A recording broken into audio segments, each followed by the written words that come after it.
नमस्कार दोस्तों, मैं हूं अशोक वर्मा। आइए शुरू करते हैं फटाफट खबरें। समाजवादी पार्टी के राष्ट्रीय अध्यक्ष अखिलेश यादव के निर्देश पर उत्तर प्रदेश की प्रथम महिला राज्यपाल, भारत कोकिला व महान स्वतंत्रता संग्राम सेनानी स्वर्गीय सरोजिनी नायडू की जयंती पर महिला घेरा कार्यक्रम का आयोजन किया गया, जिसको समाजवादी पार्टी के नेता अजय विश्वकर्मा ने संबोधित किया।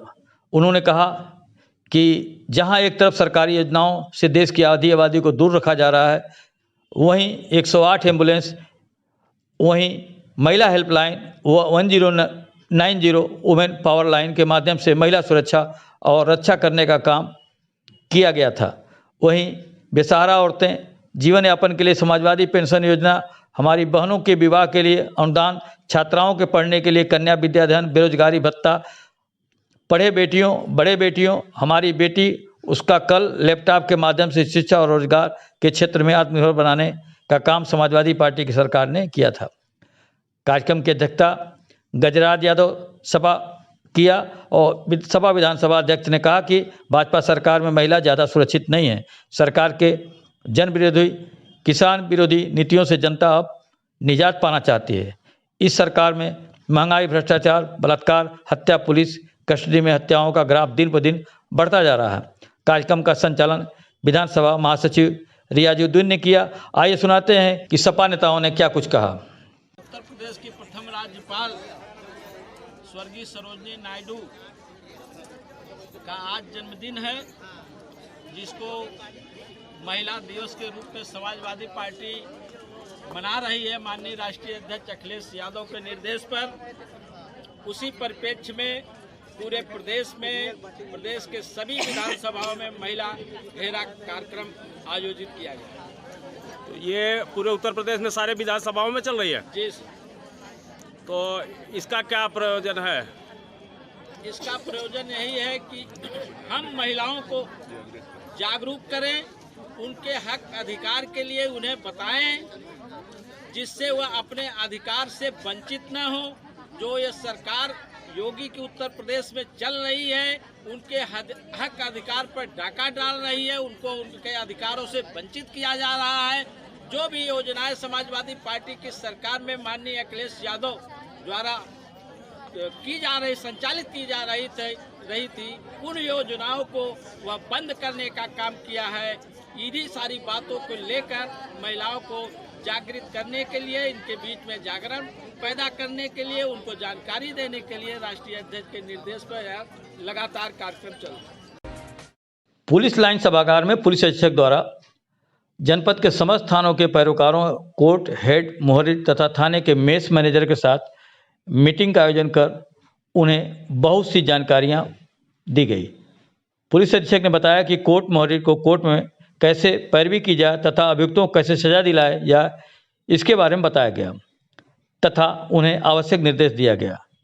उन्होंने बताया कि 21 कोर्ट हेड मोहरिर को उनके अच्छे कार्यों के लिए पुरस्कृत भी किया गया। इसके पश्चात पुलिस लाइन में पुलिस अधीक्षक द्वारा पुलिस बैरक, चुनाव सेल, फील्ड यूनिट, डाक यूनिट का भी निरीक्षण किया गया। आज मैंने जो मुख्य अंग हैं थाने के पैरोकारों को जो कोर्ट में पैरवी करते हैं, कोर्ट मोहरर की जो थाने पर जो हमारे जिले का काम कोर्ट के अंदर करते हैं, और मैस मैनेजर्स की जो कि थाने पर जो खाना बनता है उसके लिए उत्तरदायी होते हैं, उनकी आज मैंने मीटिंग की है।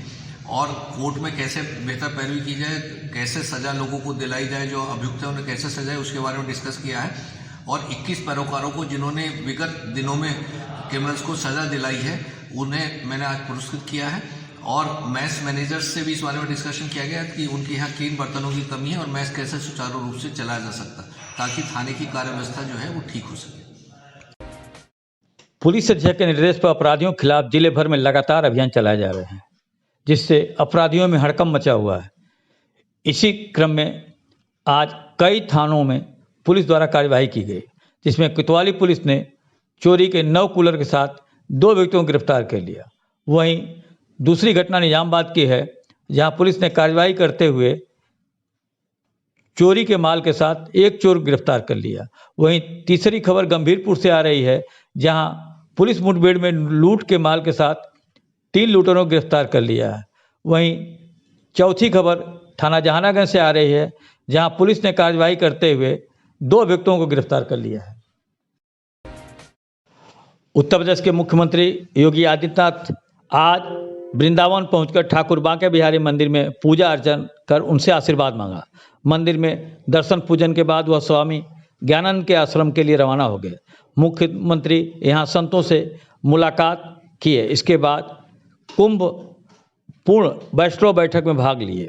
मुख्यमंत्री तीर्थ नगरी में करीब 5.5 घंटा रहे। उनके आगमन को लेकर सुरक्षा के पुख्ता इंतजाम किए गए थे। चप्पे चप्पर पर पुलिस बल तैनात किया गया था। मंदिर में योगी आदित्यनाथ ने बांके बिहारी का दर्शन भी किया और पूजा अर्चन कर ठाकुर जी का आशीर्वाद लिया। यहाँ लगभग कुछ देर रुकने के बाद मुख्यमंत्री योगी स्वामी ज्ञानानंद के आश्रम रवाना हो गए। मुख्यमंत्री के आगमन को चलते 1 घंटा पहले ही मंदिर में आम श्रद्धालुओं को प्रवेश रोक दिया गया था। इससे बांके बिहारी मंदिर के आसपास गलियों में भक्तों की भारी भीड़ जमा हो गई थी। मुख्यमंत्री के जाने के बाद श्रद्धालुओं को मंदिर में प्रवेश दिया गया। इस दौरान पुलिस और प्रशासन के अधिकारी मंदिर परिसर में मौजूद रहे। मंदिर के आसपास बंदरों के उत्पात को देखते हुए लंगूर तैनात किए गए।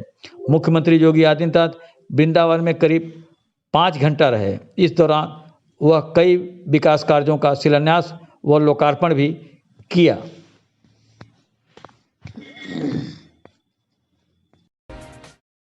भारत विकास परिषद के तत्वाधान में शहर के विज्ञानी गार्डन में रक्तदान शिविर का आयोजन किया गया, जिसमें भारी संख्या में शहर के गणमान्य लोग व महिलाएं शामिल थी। भारत विकास परिषद के नेता अशोक कुमार अग्रवाल ने बताया कि आज इस कार्यक्रम में 50 लोगों ने रक्तदान किया है। उन्होंने कहा कि यह कार्यक्रम खासकर उन महिलाओं के लिए भी है जिनको खून की कमी होती है। उनकी हाइजीन मेंटेन करने के लिए उन्हें आहार भी उपलब्ध कराया जा रहा है। इस कार्यक्रम में रोटी के साथ ब्लड का कार्यक्रम भी साथ साथ चल रहा है। वहीं मुख्य चिकित्सा अधिकारी डॉक्टर ए.के. मिश्र ने इस कार्यक्रम के आयोजन के लिए भारत विकास परिषद को धन्यवाद ज्ञापित किया और लोगों से अपील किया कि सभी स्वस्थ लोगों को ब्लड डोनेट करना चाहिए, जिससे लाखों लोगों की ज़िंदगी बचती है। आइए सुनाते हैं कि भारत विकास परिषद के नेता अशोक कुमार अग्रवाल व मुख्य चिकित्सा अधिकारी ए.के. मिश्र ने इस कार्यक्रम के बारे में क्या कुछ कहा। भारत विकास परिषद की तरफ से ब्लड डोनेशन का एक कैंप आयोजित किया गया है और साथ में ऐसी महिलाएं जिनके अंदर खून की कमी हो जा रही है, उनको हम लोगों ने यहाँ पर खून बढ़ाने वाली वस्तुएं जैसे गुड़, चना और लोहे की कढ़ाई में खाना बना के खिलवाने से दिल में बढ़ोतरी होती है। इन सब चीज़ों का यहाँ वितरण हम कर रहे हैं और उनकी साफ़ सफाई और हाइजीन मेंटेन करने के लिए उन्हें सैनिटरी नैपकिन भी उसमें हम प्रोवाइड करें। लगभग संगठन में कितने लोग हैं आप? हमारे संगठन में लगभग आजमगढ़ में 150 लोग हैं।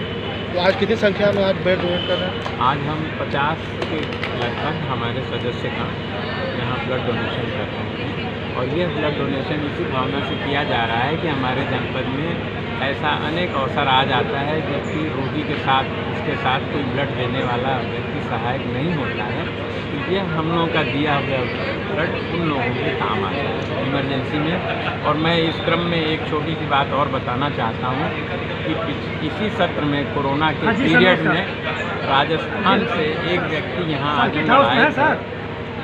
2 व्यक्ति थे जो बुरी तरह बीमार पड़ गए थे और उन्हें ब्लड की आवश्यकता थी और उस समय ब्लड बैंक में उनका ब्लड नहीं था, तो हमारे भारत विकास परिषद के अध्यक्ष रमाकांत वर्मा जी ने और कल्पनाथ सिंह जी ने अपना ब्लड दे करके उन लोगों की जान बचाई और हम लोग इसके लिए अपने को भी गौरवान्वित महसूस करते हैं कि हमें ये अवसर प्राप्त हुआ कि हम किसी की जान बचाने में सहायक हो सके। इसी क्रम में आज ये ब्लड डोनेशन का कार्य भी हम कर रहे हैं कि भविष्य में भी ब्लड एकत्रित रहेगा, तो ऐसे परिस्थितियों में ये कार्य चलेगा। असल में आज भारत विकास परिषद के द्वारा ब्लड डोनेशन का कार्यक्रम विज्ञानी गार्डन में आयोजित किया जा रहा है। जो भी हमारे जनपद में समय समय से समस्त जो भी स्वयंसेवी संगठन से ये लोग ब्लड डोनेशन कैंप का आयोजन करते रहते हैं, उसी के क्रम में आज भारत विकास परिषद के द्वारा ये आयोजन किया जा रहा है। कैंप के माध्यम से हमारा ये अनुरोध है कि लोग ब्लड देने से घबराए ना। जो भी 18 साल से 40 साल के बीच में जो भी स्वस्थ व्यक्ति है वो ब्लड दे सकता है, क्योंकि ब्लड शरीर में बनता रहता है। जो भी रेड ब्लड सेल्स हैं 120 दिन के बाद वो डेड हो जाती हैं। तो ब्लड देने से कोई नुकसान नहीं है। ब्लड देने से हम कितने लोगों की ज़िंदगी बचा लेते हैं।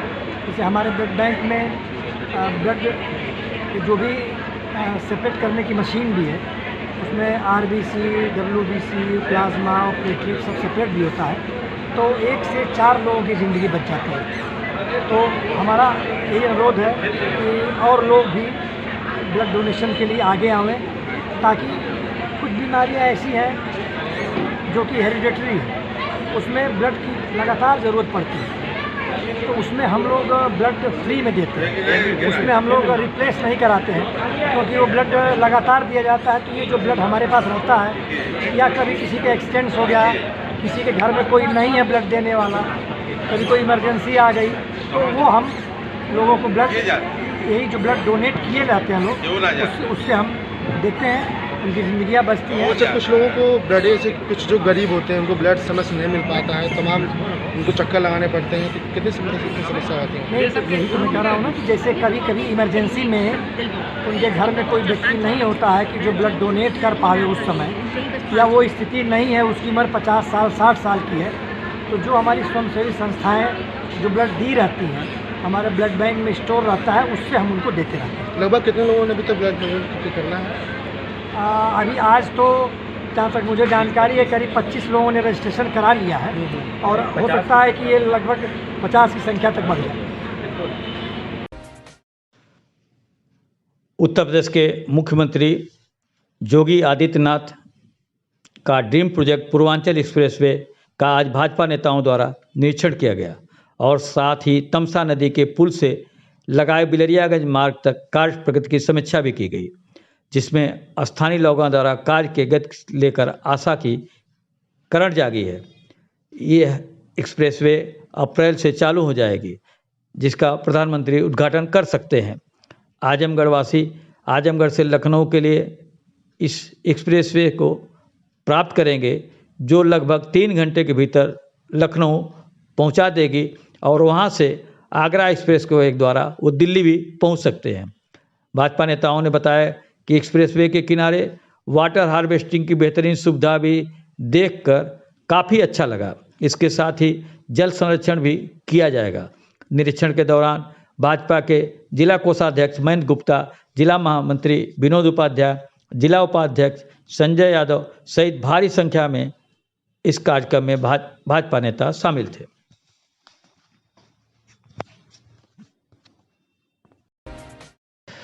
उत्तर प्रदेश के आजमगढ़ जिले के गोपालपुर विधानसभा क्षेत्र के जयराजपुर में एक श्रद्धांजलि सभा का आयोजन कर समाजवादी नेता पूर्व मंत्री रहे वसीम अहमद को नमन किया गया। इस दौरान लोगों ने स्वर्गीय वसीम अहमद के राजनीतिक सामाजिक जीवन को याद करते हुए उन्हें सभी समाज के लोगों को साथ लेकर चलने वाला शख्स बताया। लोगों ने कहा कि वो अपने कार्य के प्रति समर्पित रहते थे, वो लोगों के हक के लिए हमेशा आगे रहते थे और रिश्ते को निभाने वाला भी बताया। खास बात यह थी कि श्रद्धांजलि सभा में सभी दलीय सीमाएं टूट गई थी। कार्यक्रम में सभी वर्गों के साथ ही सभी पार्टियों के लोग शामिल थे और सभी लोग पूर्व मंत्री के साथ बिताए गए पलों को याद करते हुए भावुक भी हो गए। सिविल एकेडमी के वरिष्ठ स्कॉलर उमैद नदवी ने कहा कि लोगों ने फूलों से नहीं आंसुओं से नमन किया है। उन्होंने कहा कि अपनी अलग पहचान मंत्री जी ने बनाई थी। वह मोहब्बत व सेवा से सभी को जीत लेते थे। बिलरियागंज गोपालपुर क्षेत्र के लिए बहुत सा काम उन्होंने किया और सबसे बड़ा काम लोगों को दिलों में जगह बनाई थी। इसीलिए जो लोग भी यहाँ आ रहे हैं वह केवल श्रद्धांजलि की रस्म अदायगी नहीं बल्कि आंखों में आंसुओं से याद कर रहे हैं।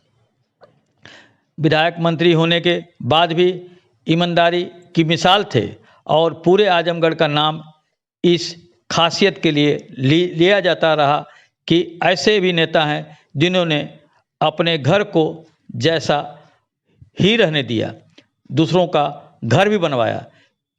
ये आज के नेतागण खासकर जुआ तो राजनीति को व्यापार समझ लेते हैं और उनके लिए सीख भी है। पूर्व मंत्री के बचपन के मित्र अनीस अहमद ने कहा कि करीब 44 वर्षों का साथ रहा। उन्होंने कहा कि वसीम भाई एक स्पोर्ट्स पर्सन थे, वह इत्तेफाक से राजनीति में आए और फिर पूरी ईमानदारी से जुड़े रहे, कभी रिश्तों को नहीं तोड़ा। वसीम भाई गोरखपुर यूनिवर्सिटी से एमए करने के बाद बीएचयू से बीपीएड किया। वह बॉलीवुड के राष्ट्रीय स्तर के खिलाड़ी थे। कार्यक्रम में पूर्व मंत्री व विधायक नफीस अहमद, वरिष्ठ सपा नेता दिलवा यादव, राजेश पासवान, दिनेश यादव, बलवंत सिंह, उलेमा काउंसिल के ताहिर मदनी, नगर पंचायत के अध्यक्ष वीरेंद्र विश्वकर्मा सहित भारी संख्या में लोग श्रद्धांजलि सभा में उपस्थित थे। आइए क्या कुछ कहा लोगों ने, आपको उन्हीं की ज़बानी सुनाते हैं। और जो देखिए वसीम साहब इब्तदाई जो है उनकी तालीम हुई थी ना, वो पहले उन्होंने हिफ्ज़ किया था, हाफिज़ा शुरू किया था, लेकिन पढ़ने में वसीम साहब बहुत अच्छे नहीं थे, तो हिफ्ज़ कंप्लीट नहीं हुआ। फिर चूँकि बहुत अच्छे स्पोर्ट्समैन थे, वॉलीबॉल और एथलेटिक्स के बहुत अच्छे मतलब वर्ल्ड क्लास के समझ लिए प्लेयर होते हैं, उस तरह के प्लेयर थे। तो उस खेल की वजह से तालीम का सिलसिला उनका कट हो रहा था। फिर भी उन्होंने गोरखपुर यूनिवर्सिटी से उर्दू में एमए किया, बीएचयू में जाके उन्होंने बीपीएड किया, फिर एमपीएड किया काशी विद्यापीठ से। एक्चुअली वो नेता नहीं बनना चाहते थे, पढ़कर लड़कों को स्पोर्ट्स में खेल के दुनिया में ले जाना चाह रहे थे। लेकिन अब ऊपर वाला अलग मंजूर था, चंद्रशेखर जी के साथ हुआ, फिर माननीय मुलायम सिंह जी के साथ। तो हम लोगों ने सिम्बॉलिकली जो है उस वक्त रामदर्शन यादव जो थे उनको नेता मान के और चुनाव लड़ना शुरू किया। और वो जो है पहली बार 1981 में रामदर्शन अध्यक्ष हुए शिवली कॉलेज के। शिवली कॉलेज की तारीख में पहली बार ऐसा हुआ था कि वो अध्यक्ष हुए थे। तो यही इब्तिदा थी वसीम साहब की। वो मतलब स्टूडेंट पॉलिटिक्स से ही ये इस नाबराबरी को ना, हिंदू मुस्लिम अगड़ा पिछड़ा, इसको ख़त्म करना चाहते। लेकिन बेसिकली वो खिलाड़ी थे ना, तो वो उनका दिमाग सियासत की तरफ नहीं था, वो खेलना ही चाहते थे और खिलाना चाहते थे। लेकिन वो रामकोला कांड में एक बार वो मुलायम सिंह जी के साथ जेल गए और वहीं से फिर वो एकदम एक ड्रास्टिक चेंज हुआ उनके अंदर। और फिर समाजवादी पार्टी से जुड़े, समाजवादी विचारधारा से जुड़े और अब तक वो जुड़े। जैसा कि आप सब जानते हैं, पूरा गोपालपुर क्षेत्र, पूरा आजमगढ़ शहर जानता है कि वो समाजवादी एमएलए हुए, मंत्री हुए, मगर उन्होंने अपनी एक अलग पहचान बनाई। और वो पहचान अगर थी तो सिर्फ मोहब्बत और सेवा से थी। आज यहाँ उनकी याद में जो लोग जमा हुए हैं, आप देख रहे हैं, हम भी देख रहे हैं कि जो आ रहा है वो रस्मी तौर से उनकी बात नहीं करता कि बहुत अच्छे थे, बहुत बड़े नेता थे और जल्दी उनका निधन हो गया और बहुत हमको गम है, बल्कि हर आदमी की आंख में आंसू, हर आदमी की आंख में आंसू है। जो बोलता है वो रो देता है। तो ये जो आंसू की जो कहानी है यहाँ हो रही है, ये बताती है कि वो आदमी कितना महान था। वो यहाँ बेलरियागंज में या गोपालपुर पूरे क्षेत्र में जो भी किया उन्होंने, जो भी काम किए वो अपनी जगह पर, लेकिन उन्होंने सबसे बड़ा काम किया कि हर आदमी के दिल में, किसी भी धर्म का हो, जात का हो, पात का हो, कैसा भी हो, हर आदमी के दिल में उन्होंने अपनी जो जगह बनाई थी वो उसकी मिसाल नहीं मिलती। ऐसे नेता बहुत कम मिलते हैं। आज आप देखिए कि कोई भी धर्म का, कोई भी जात का आदमी ऐसा नहीं है जो न याद कर रहा हो उनको, जो रो ना रहा हो। हम समझते हैं कि इससे बड़ी श्रद्धांजलि कोई नहीं है कि हम बजाय फूलों के उन पे आंसुओं का नजराना चढ़ा रहे हैं उनके लिए। वसीम साहब ने बहुत काम किया, इस कोई शक नहीं। क्षेत्र में ईमानदारी में उनकी एक मिसाल थी। उनकी मिसाल से आजमगढ़ का नाम रोशन होता था कि आजमगढ़ में ऐसे एमएलए और ऐसे मंत्री हैं जो इतने ईमानदार हैं, जो अपना घर जैसा था वैसे ही रहने दिया, दूसरों के घर बनवा दिए मगर अपना घर वैसे ही रखा। तो ये जो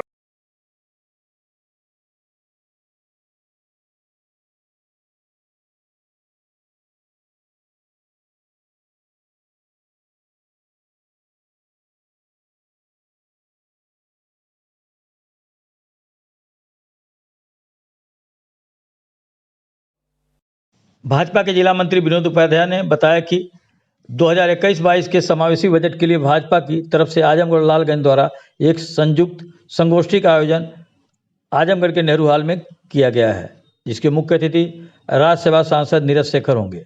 उन्होंने सभी पदाधिकारियों और कार्यकर्ताओं को TV20 न्यूज़ के माध्यम से अपील की है कि सभी लोग इस कार्यक्रम में भाग लेकर इसे सफल बनाएं और लोगों तक संदेश पहुंचाने का काम करें। आइए सुनाते हैं कि कार्यक्रम के बारे में भाजपा नेता ने क्या कुछ अपील किया। 2021-22 के समावेशी बजट के लिए भारतीय जनता पार्टी आजमगढ़ और लालगंज द्वारा एक संयुक्त संगोष्ठी 15/2/2021 को आजमगढ़ के नेहरू हॉल में आयोजित की गई है, जिसके मुख्य अतिथि माननीय राज्यसभा सांसद नीरज शेखर जी हैं। अतः आप सभी जनपद वासियों से सादर अनुरोध है कि उक्त गोष्ठी में पहुंच करके कार्यक्रम को सफल बनाएं। धन्यवाद। आजमगढ़ से बड़ी खबर आ रही है, जहां मजदूरों से भरी मैजिक सामने से आ रहे बालू से लदे ट्रक से टकरा गई, जिसमें 3 मजदूरों की मौत हो गई है और 5 घायल हो गए हैं। सभी मृत व घायल मजदूर वाराणसी के रहने वाले हैं। दुर्घटना के बाद मैजिक बुरी तरह क्षतिग्रस्त हो गई। स्थानीय लोगों और पुलिस की मदद से घायलों को मंडी अस्पताल में भर्ती कराया गया, जहां उनकी हालत खराब होने पर उन्हें वाराणसी रेफर कर दिया गया। यह घटना है जैनपुर कोतवाली क्षेत्र के बगईडहा पुल के पास।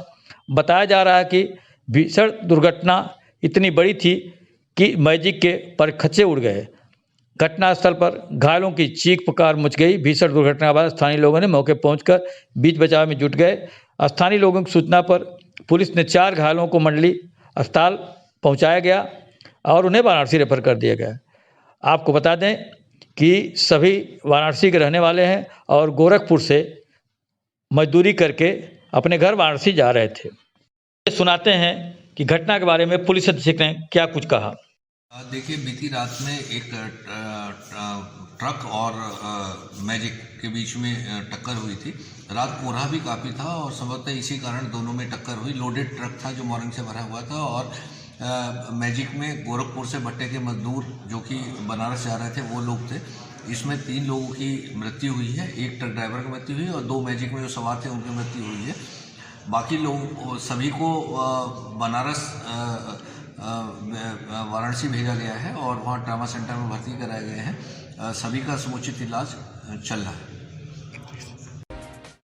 उत्तर प्रदेश के आजमगढ़ जिले में खेल निदेशक डॉक्टर RP सिंह क्षेत्रीय कार्यालय पहुंचे, जहां उन्होंने कार्यालय का औचक निरीक्षण किया, जहां कमियां पाए जाने पर चेतावनी के साथ व्यवस्थाओं को सही करने का निर्देश भी दिया।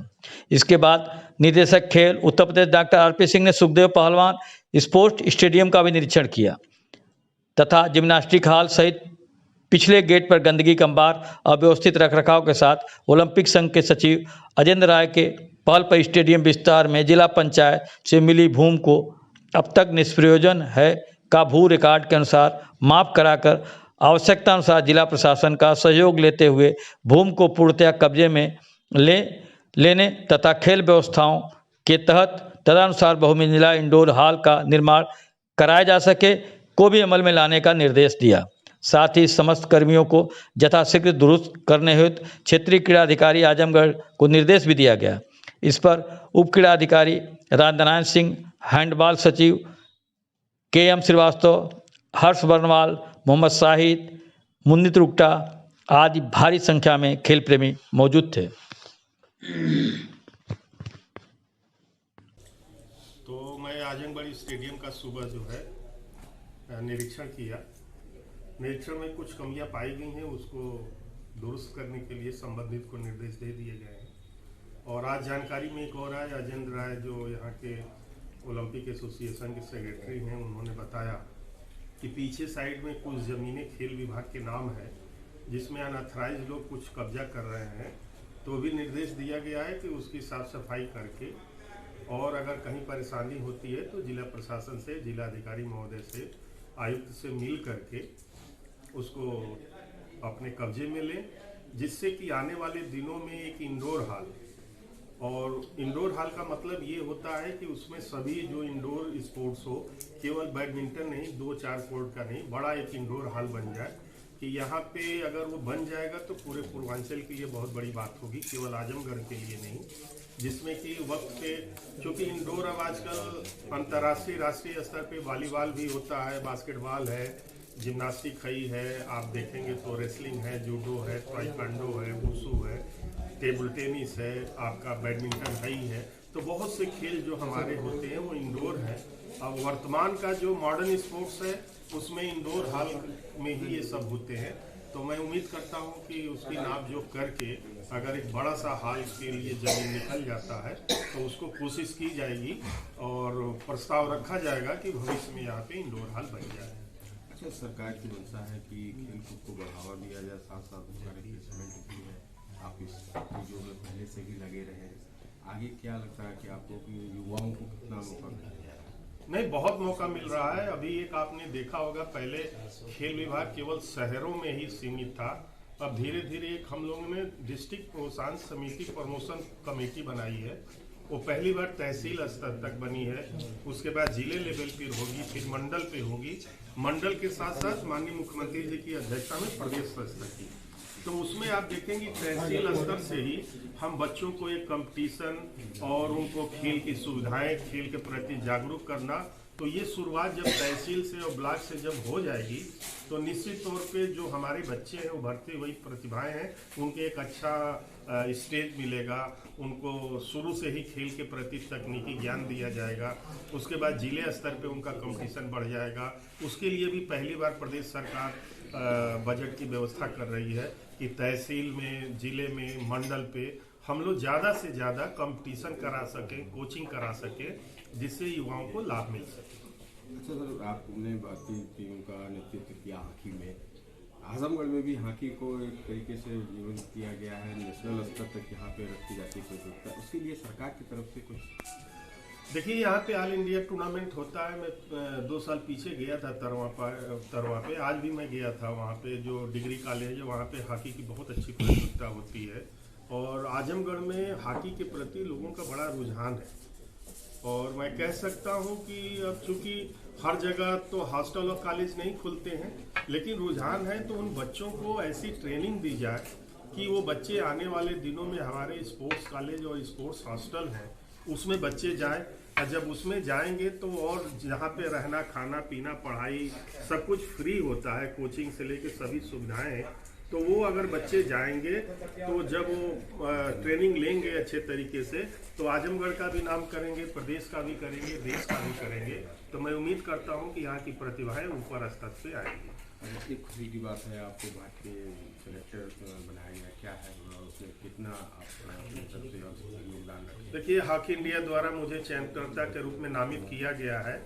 मैं हॉकी इंडिया के ऑफिशियल्स को सभी को अपनी तरफ से धन्यवाद दूंगा और यही कहता हूं कि जो भी हमारी देश की, अब चूंकि वो स्टेट की बात नहीं होती है, पूरे देश की बात है, तो जो भी हमारी देश की प्रतिभाएं हैं उनके साथ न्याय हो और भारत की एक अच्छी टीम बने। जो पुराना गौरव है भारत का हॉकी में वो पुनः प्राप्त करे, यही मेरा प्रयास रहेगा कि अच्छे से अच्छे खिलाड़ी चयन किए जाए। गाजियाबाद के मंसूरी थाना क्षेत्र से बड़ी खबर आ रही है, जहां नाहल गांव के पास पुलिस मुठभेड़ में एक गोद तस्कर को गिरफ्तार किया गया है, जबकि दूसरा तस्कर फरार हो गया।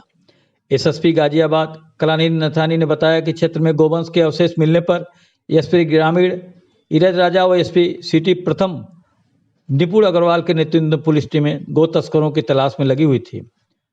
आज तड़के नाहल गांव के पास गो तस्करों के आने की सूचना मिली। पुख्ता सूचना के आधार पर पुलिस टीम ने गो तस्करों की घेराबंदी की। खुद को गिरता देख गो तस्करों ने पुलिस पर फायरिंग कर दी और जवाबी फायरिंग में एक गो तस्कर को गोली लगी, जिसका नाम सानू बताया जा रहा है, जो नीचे गिर गया, जबकि दूसरा गो तस्कर बाइक लेकर फरार हो गया। उसे उपचार के लिए अस्पताल में भर्ती किया गया है। आरोपी के कब्जे से तमंचा, बड़ा चाकू और रस्सी बरामद हुआ है।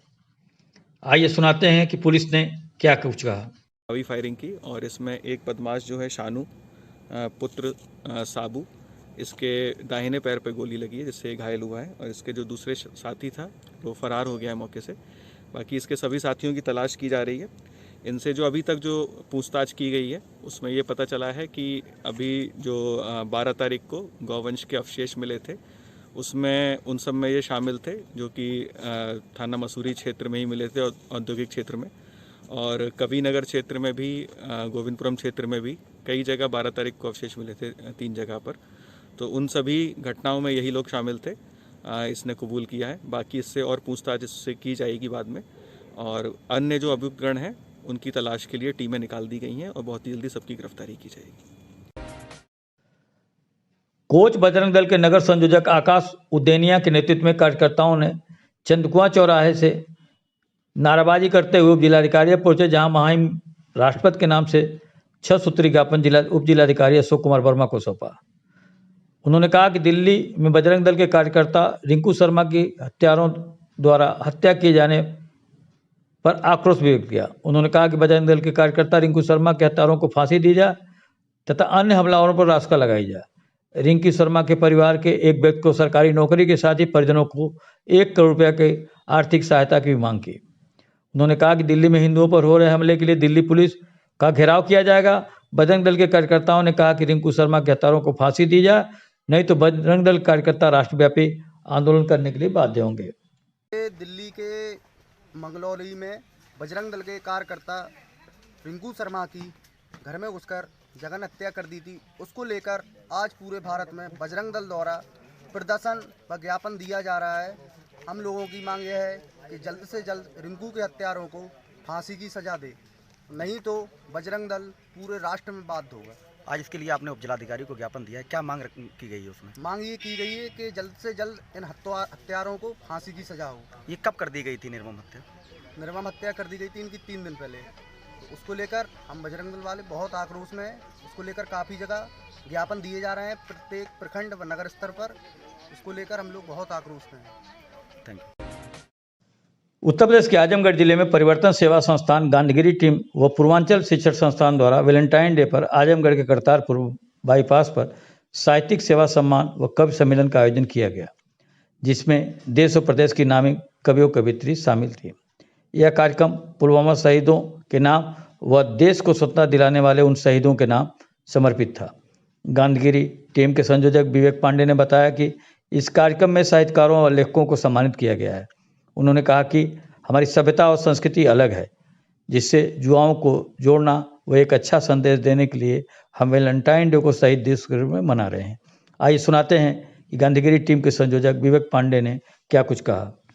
आज 14 फरवरी था। 14 फरवरी के दिन जैसा कि देश ही नहीं विदेशों में लोग वैलेंटाइन डे के रूप में मनाते हैं, और आज का युवा वैलेंटाइन डे पे काफ़ी अग्रेसिव होता है, और आज के दिन बहुत सारे गुलाब का फूल अपनी प्रेमिकाओं को भेंट किया जाता है। उसी क्रम में हमने अपने पूरे यूथ को भारत ही नहीं विदेशों तक बताने का एक प्रयास किया है कि भारत से है कि हमारी जो सभ्यता और संस्कृति रही है, सभ्यता संस्कृतियों में आज के दिन, जैसा कि पिछले विगत कुछ दिनों पहले पुलवामा अटैक भी हुआ था, जो कि शहादत के रूप में 14 फरवरी 40 से ऊपर जवानों की शहादत हुई थी।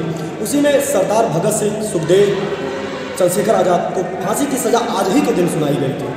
तो हम यूथ को ये समझना चाहिए कि हमें किस दिन को किस रूप में मनाना है। तो हम 14 फरवरी को आजमगढ़ में एक शहीद दिवस के रूप में आज हमने मनाया है, और हम सभी ने आज के दिन आजमगढ़ के साहित्यकार व लेखकों को सम्मानित करके आजमगढ़ के लेखक जो कि आजमगढ़ में अपनी लेखनी के माध्यम से देश में नहीं विदेशों में भी अपनी लेखनी के माध्यम से नाम कमाया है, उनको अपने मन से आज हमने सम्मानित किया है।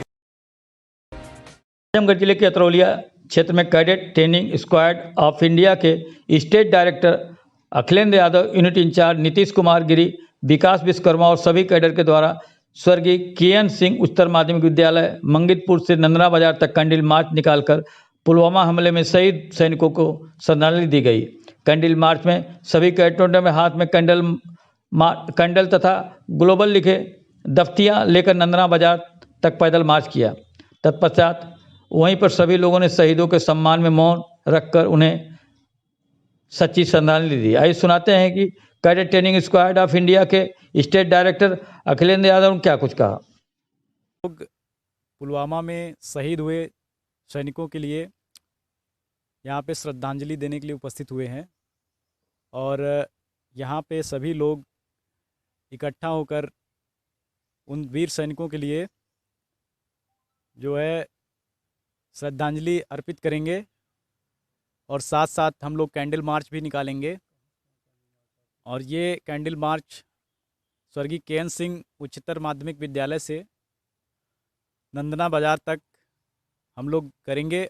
उसके साथ साथ सभी जितने भी CTS के सीनियर और कैडेट्स उपलब्ध हैं यहाँ पे, सभी लोग मार्च पास्ट करके और मौन धारण करेंगे। उसके बाद सभी लोग कैंडल मार्च के लिए यहाँ से रवाना होंगे। उत्तर प्रदेश के आजमगढ़ जिले के गोपालपुर विधानसभा क्षेत्र में सपा के वरिष्ठ नेता और पूर्व मंत्री, गोपालपुर विधानसभा क्षेत्र से कई बार विधायक रहे वसीम अहमद के निधन पर श्रद्धांजलि सभा का आयोजन किया गया, जिसमें सभी दलों वर्गों के लिए शामिल थे, जिसमें दलित व्यवस्था को तोड़ते हुए प्रदेश कार्यकारिणी सदस्य श्री कृष्णपाल सहित कई नेताओं ने हिस्सा लिया। श्री कृष्णपाल अपने राजनीतिक जीवन में वसीम अहमद के साथ अपनी यादों को बताते हुए भावुक उठे। उन्होंने बताया कि छात्र जीवन से ही हम एक दूसरे के प्रति संवेदनशील रहे। उन्होंने बताया कि गोपालपुर विधानसभा क्षेत्र में राजनीतिक जीवन में उनसे बड़ा अपना प्रतिद्वंदी किसी को नहीं माना और वो भी मुझे अपना कठिन प्रतिद्वंदी मानते थे, परंतु व्यक्तित्व और पर हमारे रिश्ते बहुत मजबूत थे। उन्होंने कहा वसीम अहमद एक ऐसे दोस्त थे जो सभी दुश्मनों पर भारी थे। आइए क्या कुछ कहा वरिष्ठ वसीम अहमद आजीवन छात्र जीवन से लेकर के विधानसभा की राजनीति तक बराबर आमने सामने रहे। मुझे जहां तक याद है केवल 2 राजनीतिक चुनाव, एक छात्र संघ के चुनाव में भाई रामदर्शन यादव के चुनाव के लिए और विलरियागंज ब्लॉक प्रमुख के चुनाव में राजेश सोनकर के लिए हम और वसीम भाई एक मंच पर आए थे, चाहे उसे परिस्थिति का लीजिए चाहे समझौता। जिला कांग्रेस कमेटी कार्यालय पर एक आवश्यक बैठक संपन्न हुई, जिसमें कांग्रेस की नीतियों में आस्था करने वाले विभिन्न संगठनों से आए सैकड़ों छात्रों ने कांग्रेस के छात्र विंग NSI के अध्यक्ष विशाल दुबे ने कांग्रेस का चिन्ह प्रदान कर माला पहनकर कांग्रेस की सदस्यता ग्रहण की। उन्हें विधिवत कांग्रेस में शामिल कर लिया गया। कांग्रेस की सत्ता लेने वाले छात्र नेताओं में कहा कि वर्तमान बीजेपी सरकार में लोकतांत्रिक मूल्य सुरक्षित नहीं रह गया। शिक्षा महंगी होती जा रही है, रोजगार के अवसर समाप्त हो गए हैं। इस तानाशाह सरकार में शांतिपूर्ण किए जा रहे आंदोलन को पुलिस ने दम पर कुचला जा रहा है। आपसी प्रेम भाईचारा समाप्त हो रहा है। उन्होंने कहा कि बीजेपी का नारा है बांटो राज करो की नीति पर चल रही है। ऐसे में कांग्रेस पार्टी ही एक ऐसी राजनीतिक पार्टी है जो देश को एक सूत्र में बांधकर देश को विकास कर सकती है। इस अवसर पर PCC सदस्य आशुतोष द्विवेदी, कांग्रेस प्रवक्ता ओंकार पांडे, जावेद मंदे, NSI के प्रदेश सचिव मंजीत यादव, आशुतोष रजत, युवक कांग्रेस के शहर अध्यक्ष उमर बहादुर यादव आदि नेता कांग्रेस में सभी छात्र नेताओं का शामिल होने पर स्वागत किया। कार्यक्रम की अध्यक्षता पार्टी के अध्यक्ष प्रवीण सिंह ने किया।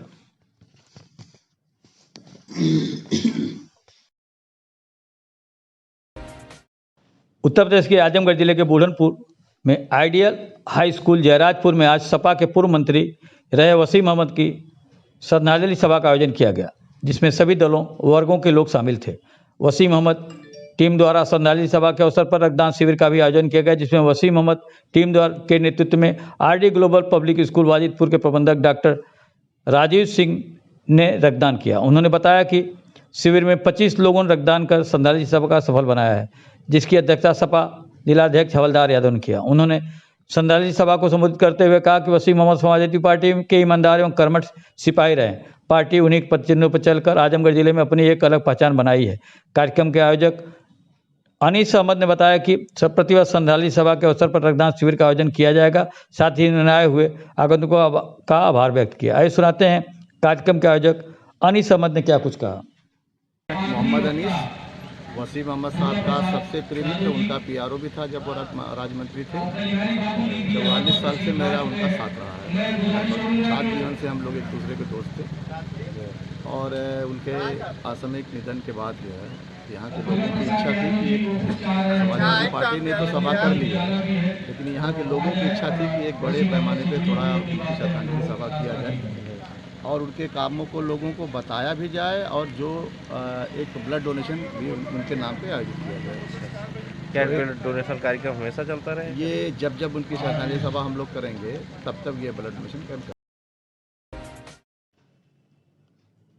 उत्तर प्रदेश के आजमगढ़ जिला में राज्य सूचना आयुक्त अजय उत्पृति आज एक कार्यक्रम में पहुंचे, जहां उन्होंने मीडिया को बताया कि आयोग का काम है सूचना उपलब्ध कराना और हम लोगों को दंड नहीं दे सकते। उन्होंने पत्रकारों को बताया कि आप जनहित के मुद्दे पर कोई भी सूचना मांग सकते हैं, जिसका उपलब्ध कराना आयोग का काम है, लेकिन किसी भी की प्राइवेसी पर या पुलिस बल, सीबीआई, सशस्त्र बल जैसी संस्थाओं के बारे में हम सूचना नहीं उपलब्ध करा सकते। उन्होंने कहा कि लोगों में बहुत जागरूकता आ गई है, ग्रामीण क्षेत्रों में से ज़्यादा सूचनाएं मांगी जाती हैं, जिसमें अंबेडकर नगर जिला प्रमुख है। क्या कुछ कहा सूचना आयुक्त ने, आपको सुनाते हैं उन्हीं की ज़बानी। कर लूँ कि पद है सूचना आयुक्त का, और ये आरटीआई के तहत जो है, आरटीआई जब एक्ट लागू हुआ 2005 में तो सूचना आयोग बना। तो सूचना आयोग में कमिश्नर्स होते हैं, मतलब जो सूचनाएं आरटीआई के तहत मांगी जाती हैं, आपने जैसे ज़िले में कोई सूचना मांगी किसी संबंधित विभाग से, उसने आपको सूचना नहीं दी तो वो जन सूचना अधिकारी से आप सूचना मांगते हैं। उसके बाद मान लीजिए उसने सूचना नहीं दी, आप प्रथम अपीली अधिकारी के पास जाते हैं, उसने भी सूचना नहीं दी, तब आयोग में आप आते हैं। आयोग का काम ये होता है कि आपको जो है शीघ्र से शीघ्र जो है और समुचित सूचनाएं जो आपने मांगा है, वांछित सूचनाएं, वो आपको बिना भाग दौड़ और उसके दिलवाई जाएं। ये आयोग का काम है, जिसमें के लिए हम लोग प्रयासरत रहते हैं। जो जन सूचना अधिकारी ऐसे होते हैं कि काम नहीं करते हैं, उनको हम लोग दंडित भी करते हैं। वो एक दंड का अपना प्राविधान है, उन पे 25,000 रुपये का दंड लगता है सूचना न देने के लिए, और या विभागीय कार्रवाई होती है। सर, जैसे उसमें एक समयबद्ध जो, हाँ बिल्कुल, मैं बता रहा हूँ आपको। देखिए, आपने आज जैसे एप्लीकेशन, सपोज आपके बिजली विभाग से आप कुछ मांगना चाहते हैं, तो आपको कुछ दिक्कत है बिजली विभाग से, आपने अपने प्रश्न वो किए, उसको जो है आपने भेज दिया। जो भी यहाँ जनसूचना, हर विभाग में एक जनसूचना अधिकारी नामित होता है। अब यहाँ क्या व्यवस्था है मुझे पता नहीं, तो 30 दिन के अंदर उसका काम होता है कि आपको सूचना दे दे या बताए कि सूचना जो है नहीं दी जा सकती है, तो आरटीआई के किस नियम के तहत। ऐसा नहीं कि वो डायरेक्टली मना कर दे कि नहीं सूचना नहीं देनी, वो बताएगा कि या तो सूचनाएं आपकी विस्तृत हैं, नियम इस नियम के तहत नहीं दी जा सकती, या ऐसी चीज़ें आप मांग रहे हैं जो प्रकटन की उसमें नहीं आती हैं, तो वो बता। अच्छा, जब 30 दिन की अवधि बीत जाती है तो फिर प्रथम अपीली अधिकारी होता है, वो करीब 30 दिन ले लेता है। उसके बाद जो है तब फिर आप आयोग में आते हैं सूचना के लिए। तो हम लोग ये देखते हैं कि भाई क्या हुआ, उसमें क्यों नहीं सूचना दी गई, क्या कारण रहे। अगर ये पता लगता है कि साशय वो सूचना नहीं दे रहा है, या सूचनाओं को उसने नष्ट किया है, या सूचना देने में कोई बाधा पहुंचाई है, तो तब उस पर दंड अधिरोपित किया जाता है। देखिए, उसके लिए एक अलग तंत्र बना हुआ है। आयोग के पास ये नहीं, आयोग का काम है केवल जो है सूचना दिलवाना, मतलब जो आपने कागज़ पे मांग लिया बिल्कुल हम लोग वही करते हैं। अगर ऐसा है तो फिर एक व्यवस्था बनी हुई है, आप उस पर शिकायत कर सकते हैं। जो ये है। सर, ऐसा नहीं लगता कि इसके प्रचार प्रसार की अभी जरूरत है? इसके नहीं, प्रचार देखिए, ये अभी मैं ये कहूँगा कि ये सूचना का जो अधिनियम है, अब बच्चा तो नहीं है, 15 साल का लगभग हो रहा है, अभी ये अपनी टीन एज में है, शैशवावस्था में, थोड़ा सा इसको और बढ़ना है। तो आपने जैसे कहा प्रचार प्रसार की आवश्यकता है, बहुत अच्छा सवाल है, ज़रूर है। उसके लिए हम लोग क्या करते हैं कि साल में जो है एक बार ट्रेनिंग प्रोग्राम्स होते हैं। जितने लोग भी आयुक्त हैं, जिनको जो ज़िले दिए गए हैं, वो अपने ज़िलों में जाते हैं, अधिकारियों की ट्रेनिंग करते हैं, बताते हैं कैसे क्या है। वो एक सतत प्रक्रिया है। और देखिए, कोई भी एक्ट आता है वो धीरे धीरे इवॉल्व होता है। 15 साल बहुत छोटी सी चीज़ होती है, और तो ये इससे तो मैं सहमत हूँ कि और प्रचार प्रसार होना चाहिए, बल्कि हो भी रहा है। सरकार बहुत प्रयास कर रही है इसके लिए। आप इस कार्यक्रम में आए हैं परिवर्तन सभा के। योगी सरकार के लाख प्रयास के बाद भी अवैध खनन पर रोक नहीं लग पा रही है। उत्तर प्रदेश की राजधानी लखनऊ में रात के अंधेरे में कैसे धड़ल्ले से अवैध खनन का खेल शुरू होता है, आपको इस वीडियो में साफ दिख जाएगा। जबकि पुलिस का दावा रहता है कि अवैध खनन पर रोक लगा दी गई है। आपको बता दें कि पुलिस की मिलीभगत के चलते खनन माफियाओं को कोई खौफ नहीं रहता। शहर की हृदय स्थली गोमती नगर विस्तार थाना क्षेत्र में खरगापुर क्रॉसिंग गौतम मार्केट के पास रात के अंधेरे में बेबाकी से अवैध खनन चल रहा है। सूत्रों को माने तो सूचना के बाद ही पुलिस और प्रशासन आंखें मूंद बैठा रहता है। वहीं खनन माफियाओं की दबंगई के सामने स्थानीय लोग नतमस्तक रहते हैं।